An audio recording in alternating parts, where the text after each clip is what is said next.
Assalamualaikum warahmatullahi wabarakatuh. Kami mendapatkan pertanyaan dari kawan kita Bang Saiful CS. Bagaimana dengan hukumnya menelan ludah sendiri secara sengaja maupun tidak sengaja? Apa itu juga bisa membatalkan puasa? Yang dipertanyakan menelan ludahnya sendiri secara sengaja atau tidak sengaja. Menelan ludah, langsung saja kami bacakan dasarnya dari Fathul Mu'in ya. Ini dari kitab I'anatul Thalibin halaman 231 juz 3 ya, juz 2 ya, al-juz usani. Kitab I'anatul Thalibin la yuftiru birikin tahirin sirfin ay khalisin ibtala'ahu min ma'danihi.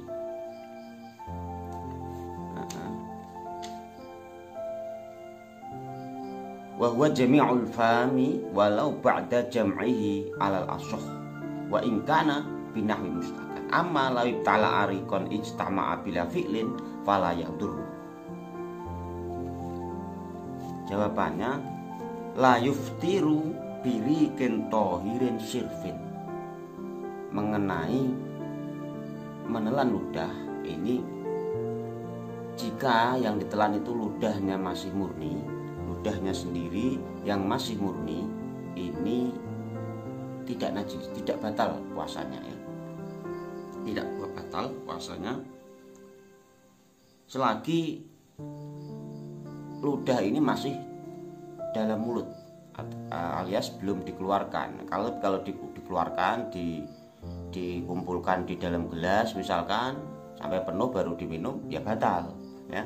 Atau kalau ludah sudah keluar dari mulut, sudah sampai di sini diambil lagi begini, maka menjadi batal ya puasanya ya. Dan ludah ini masih murni dan tohirin, birikin tohirin, menelan ludah sendiri yang masih suci di dalam mulut dari sumbernya, masih dalam mulut, ini suci, masih suci, tidak batal kalau masih suci ya. Tapi kalau bercampur dengan darah, misalkan darah gusi, maka batal untuk ditelan, harus dibuang gitu ya.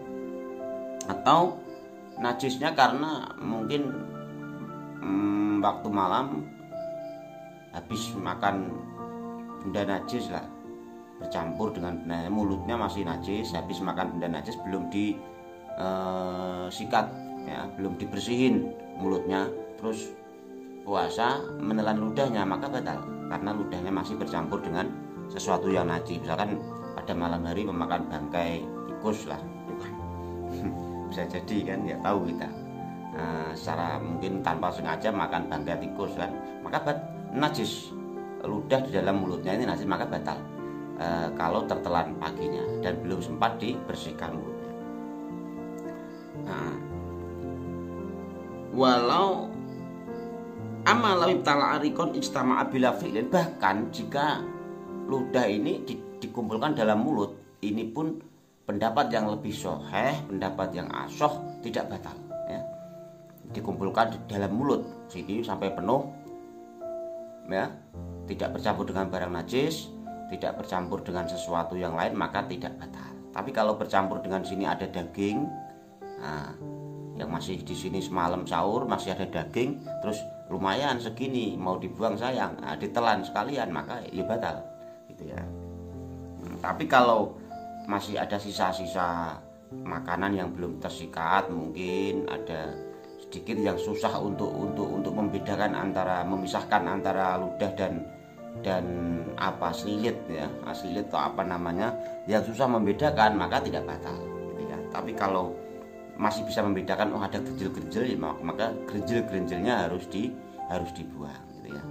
Nah, ini kesimpulannya, kami buat kesimpulan bagaimana hukumnya menelan ludah sendiri sengaja maupun tidak sengaja, kalau masih dalam sumber mulut maka tidak batal. Asal ludah tidak bercampur dengan barang najis ya. Kami buat kesimpulan seperti itu, yang pertama. Yang kedua, ludah yang tertelan adalah ludah dari sumbernya, masih dari sumbernya. Yang pertama, ludah murni, tidak bercampur dengan barang lainnya, itu tidak batal walaupun sudah terkumpul di mulutnya. Yang kedua, ludah yang tertelan adalah ludah yang dari sumbernya, ateges masih dalam mulut, belum keluar dari area mulut, maka tidak batal. Kalau sudah keluar di sini terus diambil lagi maka batal. Menelan ludah dalam batas normal, dikumpulkan dalam mulut masih dalam batas normal, dalam kewajaran, baru terus ditelan, maka menurut kaul yang lebih sahih tidak batal. Itu berarti kalau ada kaul yang lebih sahih dalam hukum fikih, kalau ada yang lebih sahih berarti ada yang di bawahnya mengatakan batal kalau dikumpulkan. Tapi yang jelas kaul yang lebih sahih secara dikumpulkan dalam mulut secara batas yang normal maka tidak batal. Normal itu berarti ya sewajarnya. Kalau dikumpulkan dalam mulut, andai kata dikeluarkan itu sampai 1 gelas, yo batal gitu ya. Itu mungkin jawaban kami ya. Wallahu a'lam bishawab.